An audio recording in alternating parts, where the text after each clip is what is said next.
Imaginemos esto un segundo.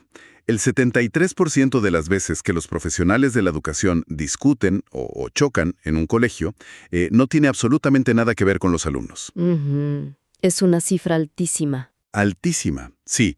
O sea, no están peleando por qué teoría pedagógica es mejor ni por cómo dictar una clase. Ese 73% de los conflictos surge sencillamente porque no saben quién debe hacer qué o porque los canales de comunicación están completamente rotos. Es fascinante y a la vez, bueno, bastante aterrador. Totalmente. Es una estadística que sacude todo lo que queremos saber sobre la dinámica en las escuelas, ¿no? Y nos obliga a mirar hacia adentro. Justamente por eso estamos aquí. Bienvenidos a esta nueva inmersión profunda. Hoy tenemos un análisis sumamente especial. Viene presentado desde la Alianza Educativa de Círculo de Honor, este espacio de psicoterapia, y la misión de nuestra exploración hoy es muy clara. Queremos capacitar y empoderar a profesionales de la educación. Y lo vamos a hacer utilizando herramientas reales de psicología clínica, sistémica y coaching. Exactamente. Porque el objetivo no es dar consejos motivacionales vacíos que la gente olvida al día siguiente. La intención aquí es transformar el clima laboral desde la raíz, integrando la salud mental de quienes sostienen todo este sistema. Y para lograr esto, hoy nos sumergimos en un documento fundamental titulado Trabajo en equipo y colaboración profesional en instituciones educativas. Lo brillante de este material es que no se queda flotando en la nube teórica. Busca cambiar el clima laboral de manera práctica para las instituciones latinoamericanas. Así que, bien, vamos a desglosar esto. Claro, entremos de lleno. Porque esa estadística del 73% con la que abrimos me dejó dando vueltas. Rompe por completo la narrativa tradicional. Sí, la rompe. Esa cifra nos revela que el problema casi nunca es el qué se está enseñando en las aulas, sino el cómo están interactuando los adultos en la sala de profesores, ¿verdad? Antes de pensar en soluciones mágicas, tenemos que entender la psicología profunda detrás de esos roces diarios. Porque la historia que siempre escuchamos, o sea, la narrativa oficial, es que el sistema educativo está lleno de profesionales simplemente agotados. Todo el mundo habla del famoso burnout docente como si fuera una condición inevitable. Y ahí es donde el texto nos pide hacer un cambio de paradigma urgente. La investigación que analizamos nos muestra que el burnout docente, ese agotamiento emocional profundo, no es un problema puramente individual. No es que a un educador le falte resiliencia. El burnout es el síntoma visible de un sistema que es disfuncional. Lo fascinante de esto es cómo reacciona nuestra biología ante ese entorno. La neuropsicología nos enseña que cuando un profesional se siente amenazado o rodeado de desconfianza por microconflictos no resueltos, su cerebro literalmente entra en modo supervivencia. ¡Wow! Pero a ver, un momento, quiero desafiar un poco esta idea. Adelante. Porque, ¿acaso el agotamiento no es simplemente una cuestión de volumen de trabajo? Pienso en la realidad de la docencia AUI. Tener que calificar 80 exámenes un domingo por la tarde, los grupos de padres sonando a las 11 de la noche, ¿no es ese exceso de tareas lo que realmente te quema? Esa es precisamente la trampa en la que caen muchas instituciones. Creen que eliminando una hora de clase a la semana se soluciona el estrés. Por supuesto que la carga laboral es un factor, pero el documento es clarísimo. Lo que verdaderamente drena la energía vital de un equipo son las fallas en la base organizacional. ¿Te refieres a problemas de gestión? Sí, hablamos de duplicidad de funciones, metas que compiten entre sí y una absoluta falta de espacios seguros. Si hay muchos exámenes que calificar, bueno, hay cansancio físico. Pero si calificas exámenes en un entorno donde sientes que tu trabajo no vale nada, donde el miedo al juicio de los colegas es constante... Ah, claro, ahí es donde te rompes mentalmente. Exacto. Ahí el cerebro, en modo supervivencia, apaga la empatía. Se instaura una ansiedad defensiva y la gente cierra la puerta de su aula y se aísla. Me encanta esa distinción entre cansancio físico y agotamiento sistémico. Pensándolo bien, es como un motor. Imaginemos que el colegio es el motor de un auto. A ver. No es necesariamente ir a alta velocidad por la autopista lo que hace que el motor se funda. Lo que realmente destruye el motor por dentro es la fricción constante de engranajes que no están bien alineados. Esos pequeños roces diarios en el pasillo. Esa falta de claridad sobre quién organiza el evento del viernes. Esa fricción es lo que funde a los docentes, no la velocidad del año escolar. Es una analogía perfecta.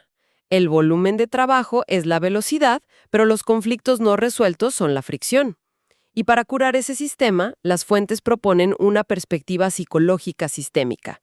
Básicamente, dejar de ver a la institución como una fábrica de partes separadas y empezar a verla como un solo cuerpo, un organismo vivo. Y para ilustrar esto de forma muy gráfica, el material hace una referencia interesante a un texto milenario, la primera carta a los Corintios, capítulo 12. Sí, los versículos 14 al 21, donde dice que el cuerpo no es un solo miembro, sino muchos, y que el ojo no puede decirle a la mano que no la necesita. Es el reconocimiento puro de la interdependencia, ¿no? Exactamente.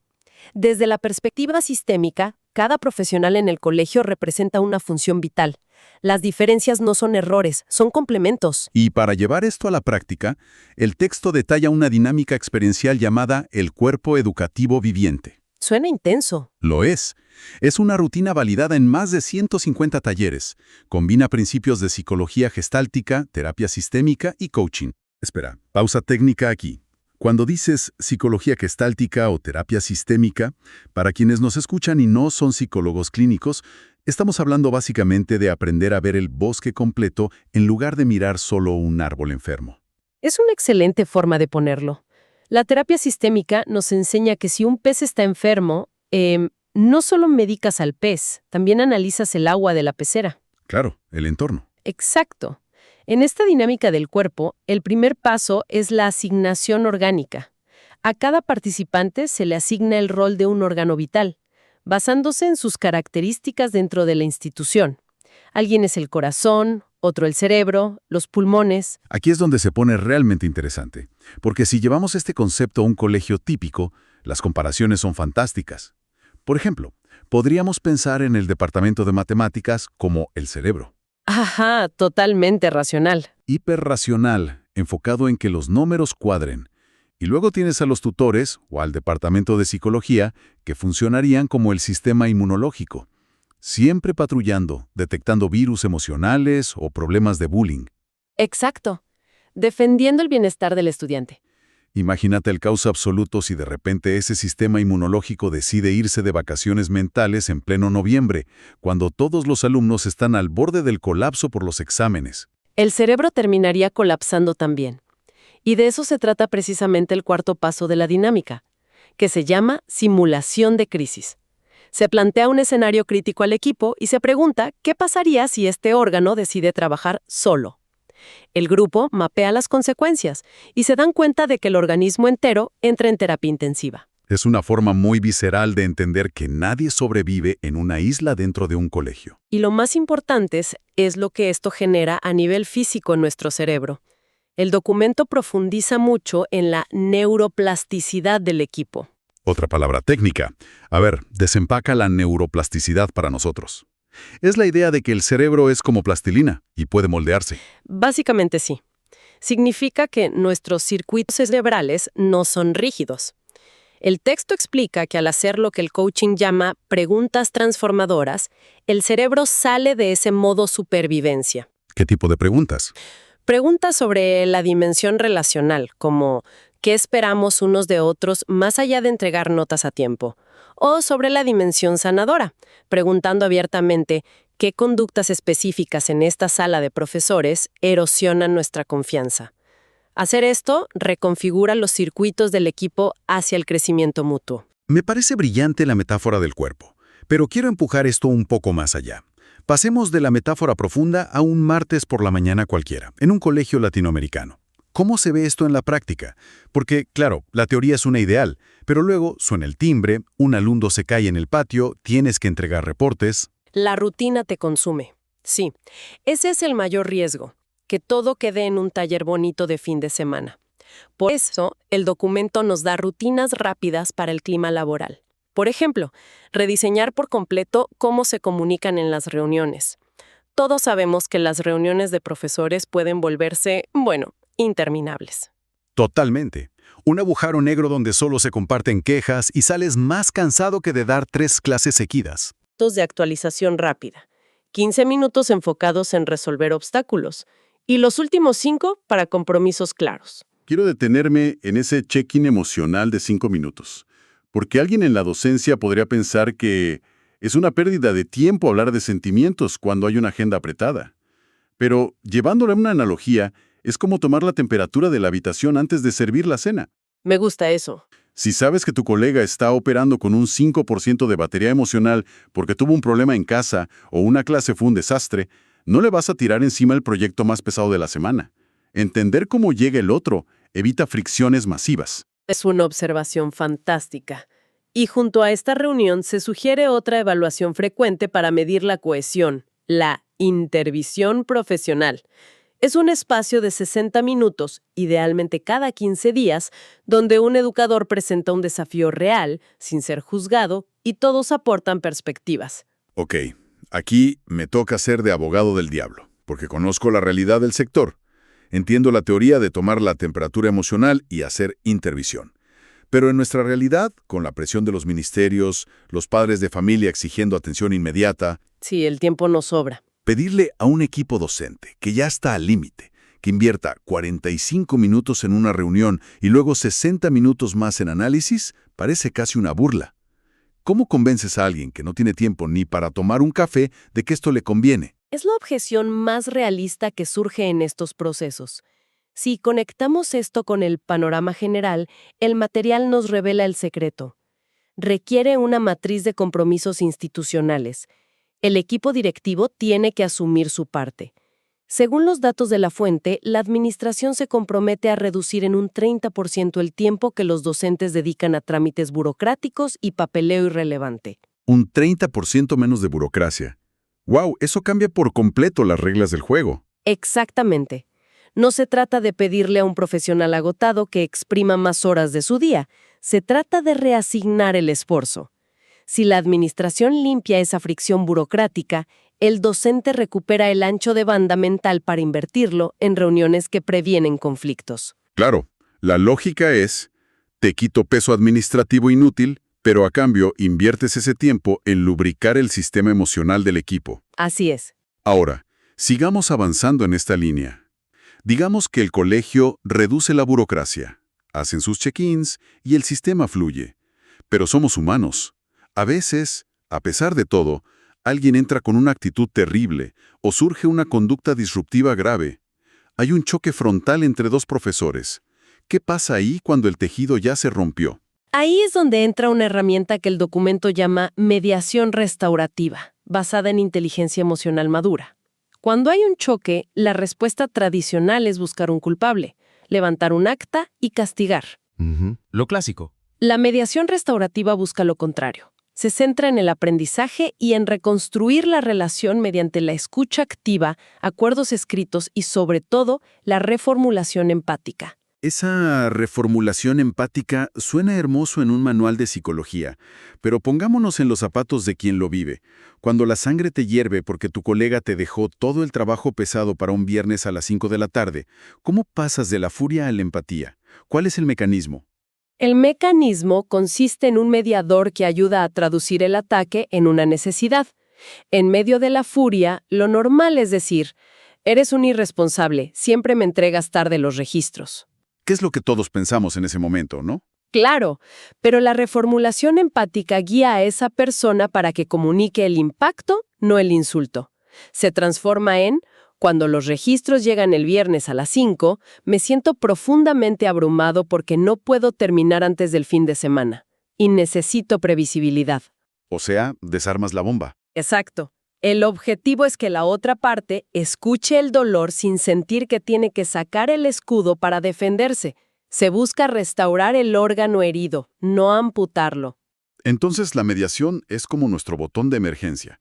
Pero el documento también plantea qué hacer cuando queremos que este cuerpo viviente no solo esté libre de enfermedades, sino que alcance su máximo potencial. Y ahí entra el concepto de la codocencia estratégica. Así es el nivel más avanzado de colaboración. La codocencia no es simplemente decir, yo dicto clase los lunes y tú los martes. Eso es solo coordinar horarios.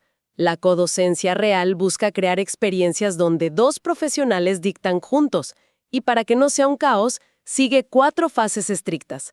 La fase 1 es la alineación pedagógica, que toma unas 2 semanas. Y me imagino que saltarse esta fase y entrar directo al aula con otro colega debe ser como irse a vivir juntos en la primera cita. Un desastre absoluto asegurado. Una comparación muy precisa, sí. La fricción aparece porque cada docente tiene su propio ego y su estilo de control. La fase 1 los obliga a alinear filosofías de enseñanza antes de tocar un libro. Luego pasan a la fase 2, que es la planificación colaborativa, durante un par de semanas más. Aquí diseñan dinámicas compensando las debilidades del otro. Ya establecieron las reglas de la casa. Y ahora sí, a la acción. Exacto. La fase 3 es la implementación conjunta. Entran al aula juntos, se observan y se dan retroalimentación inmediata, sin competencia de egos. Finalmente, la fase 4 es evaluación y escalamiento. Evalúan el bienestar del propio equipo docente y planifican cómo replicar el éxito. Entonces, ¿qué significa todo esto en el mundo real? Si una institución educativa decide dar el salto, liberan el tiempo burocrático, hacen sus check-ins emocionales, aprenden a mediar conflictos y llegan a esta codocencia, ¿hay resultados tangibles o son solo buenos deseos? Los números son contundentes. Las instituciones que aplican esto reportan un 40% menos de conflictos interprofesionales. ¡Wow! 40% de reducción en esa fricción. Y además, un incremento del 35% en la satisfacción laboral de sus equipos. Ese es el impacto de dejar de ser individuos aislados para convertirse en un organismo sano. Es un cambio absoluto de realidad. Pasas de ir a trabajar a la defensiva a realmente evolucionar en tu vocación.